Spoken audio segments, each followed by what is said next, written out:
welcome to One Africa Mission with your brother Dubia Anzanse. So today we are here in shashamane, and then we are here with our elder to get his wisdom as to a possible united Africa and his experience here in Africa. He has been here for so long, almost getting to 50 years now. He has a lot of wisdom and knowledge to share with us as we, this youth, the youth of Africa today. So, Elder, you are welcome to One Africa Mission. Thank you very much for giving us this honor. You are welcome to One Africa Mission. This turn on. Yeah. Yeah, welcome, my brother. Your son. Yeah, thank you very much. Yeah, thank you very much. So, Elder, your name? My name is Bonnie Joseph. Bonnie Joseph. Yeah. And then, how long you been in Africa? I'm in Africa 47 years. 47 years. Yeah. I wasn't born then. And then your experience in Africa, what you have experienced for the past 47 years in Africa, do you think there is a chance for Africa to be united? Because this is what our movement is all about. Yeah, there is a chance. You know, all the other states of Africa, they must decide that, because through the ethnic difference, it is that they're spoiling up the continent. Because some tribes are saying they never rule the country, you know? So they want to be rulers of the country. Yeah, you know, in the whatsoever region they are, you know. So that is one of the major crises in Africa. So you mean tribalism is a major problem in Africa? Yeah, tribalism. Yeah, tribalism. So we don't know how we gonna get with that tribalism. You know, it's the tribe people, them know have to come together and decide, say, what does it profit us? For so long we fight, we kill our brothers, because remember say, we are one father, children, you know. Yeah. The creator of heaven and earth. Yeah. He's the one who made us, not we made ourselves. Yeah. Yeah, so why can't we believe in God and come together as one set of people? Yeah. All right. Thank you very much for that. As I said, wisdom is speaking. And to the youth of Africa, our elder just told you that put aside tribalism. To the youth of Ethiopia, learn that tribalism didn't help our ancestors, and tribalism is not going to help us today. So if we can put aside our tribal differences and come together to work for a better Africa, as the elder said, it will help all of us. So let us put aside our tribal differences. So, Elder, you have been in Ethiopia for the past almost 50 years. Yeah. You have been in Ethiopia. So I just wanted to find out your experience in Ethiopia. How will you say your experience? How will you share your experience with us? Well, coming to Ethiopia, the first 1976, I come in Ethiopia at this same month. Yeah, coming to Ethiopia, it made me feel like I am home, because when I go into the town, I see people look like you. Not like I was in Europe. I feel I was an African coming home. But it's still a different, because you don't speak the language. They automatically know that you are not an Ethiopian. Yeah, regardless of your color. And then if they automatically know that you are not an Ethiopian, do they treat you like a foreigner?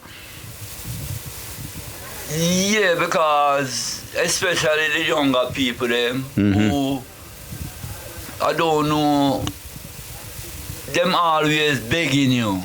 They will say, when I just came to Ethiopia, they call us Tukul American. Tukul American. Yeah. I have to tell them, no, we are not a Tukul American. We are from Jamaica. That's why you find Jamaica name. So if you land in Addis Ababa and they see you, they believe you are on Jamaica. All right. Whether you're black, you're brown, or you're white, from your are a Rasta, they believe you are a Jamaican. Okay, that's nice. And then you say something off camera. You talk about you've been here 47 years, but you still doesn't have Ethiopian passport. No, no. You've been in Ethiopia for the past 47 years, almost 50 years. Yeah. So I just wanted to find out from you, do you have an Ethiopian passport, an African passport? No, I have my Jamaican passport. Every 10 years I have to renew it to get my resident permit living here in Ethiopia. So you only have resident permit in Ethiopia? Yeah. Is it that you didn't apply for Ethiopian passport, or the government wouldn't give you the passport? You have to be an Ethiopian to get an Ethiopian passport. Even our children that was born here, as I told you before, if their mother is not an Ethiopian or father is an Ethiopian, they cannot get an Ethiopian passport. So you coming from Jamaica and you stay in this country for 47 years. Yeah. Your children are not qualified to have Ethiopian passport. No. You see, and this is the problem about Africa. We wake up every day, we try. You see, One African mission, yes, we want the best for Africa, but we have to criticize ourselves in many instances to realize that most of our problems as African people is by us. And then it is only us who can find solution to it, because our elder here, my father here, he has lived in this country for the past 47 years, and then still he is not qualified to have an Ethiopian passport. If he was to be in America or Britain or Germany for 10 years, he would have a British passport or a European passport. For 10 years, 15 years, he would have an American passport. But he has lived in this country, a country that he look like he think he belongs to, a country where his a continent where his ancestors were taken away from. He is not qualified to have a passport. This is very unfortunate, and this I urge every African to take this on, to make sure that, and we're calling upon the government of Ethiopia to reconsider this, because this is a typical African behavior. We hate ourselves, and we tend to blame other people. Elder, you have lived in this country for many years. You haven't got this. You haven't got that. Yeah. So we want to know if Africa were to be united, if Africa were to be one, all these challenges that you went through as an African who came from the diaspora, do you think a united African can have a solution to that? Supposed to. Supposed to, because we are African. As they say, we are from the diaspora. We were taken from here. Yeah. So if Africa united, that's supposed to help us. Yes, yeah. So in that case, you you know, because this is where your ancestors were taken out from. Yeah, we supposed to have one passport for Africa, and we don't have any border.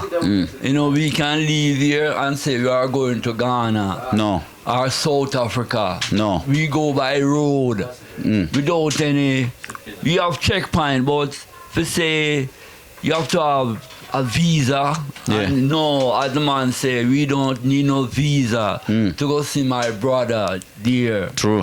Or my great-grandmother there. True, true. It's very unfortunate, because as we said, we came from Ghana here to Ethiopia. Our plan was to go to Kenya. We take a bus on our way to Kenya, or Moyale. We were stopped by the Kenyan immigration. From here to... we were stopped by the Kenyan immigration, and the immigration said we will not allow you to go to Kenya. Even though we are Africans, they will allow a white man to go to Kenya, but they wouldn't allow us as African people to go to Kenya. They take euro from him and send him across. Yeah, so can we really blame the white man for what we are doing to ourselves? No, we blame ourselves. Yeah. Because we are some of the obstacles in this kind of negotiation. Yeah. Yeah, you know, we say yes to this, but when we say tomorrow, no, we want to do it, there is a blockage.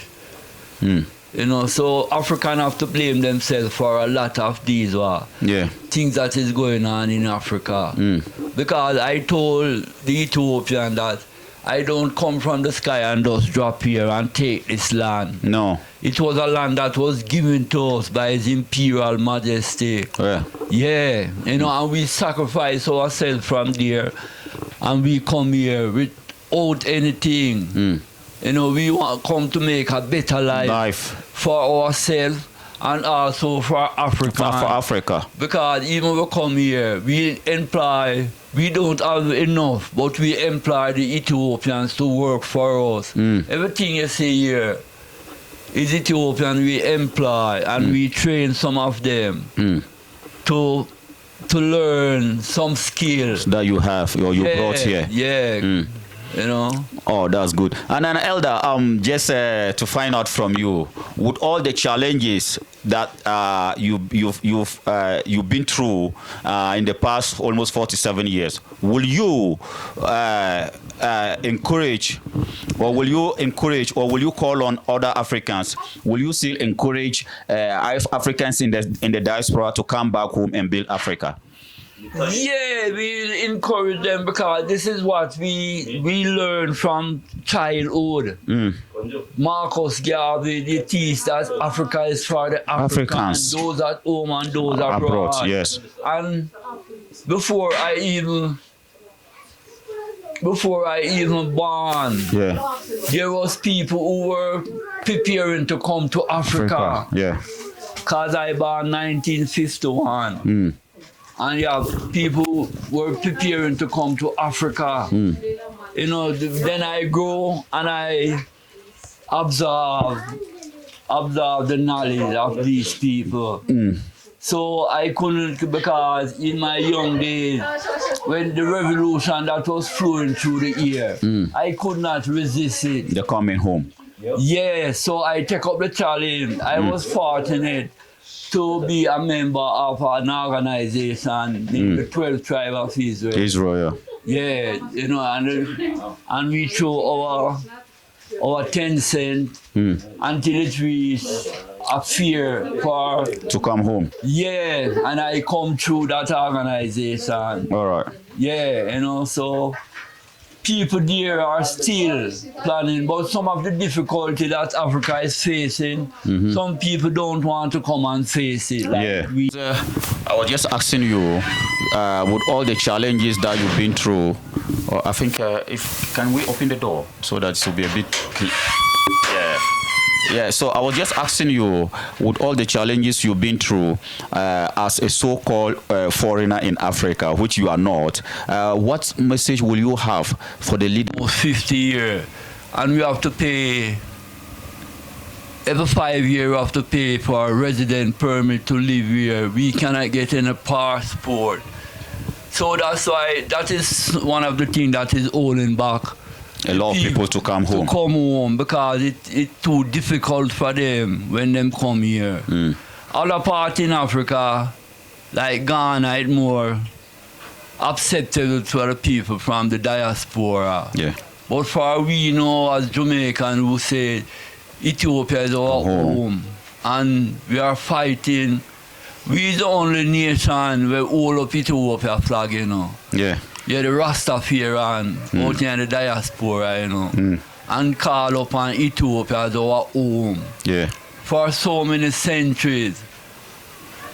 And yet, when you get home, you feel like a stranger. Yeah, we get home, it is like what we are talking out here, we don't see it here. You know? Yeah. All right. Thank you very much, Elder. We really appreciate your time and the wisdom you share with us. So yes, our Elder is calling on the African leadership to give the so-called diasporans, because this is their home. Please do not stress them when they want to come home, because this is where they should even have it easier when they come down here. Yeah. So please, to the African leadership, we call on you to help our brothers and sisters in the diaspora to come home. Thank you very much for coming around.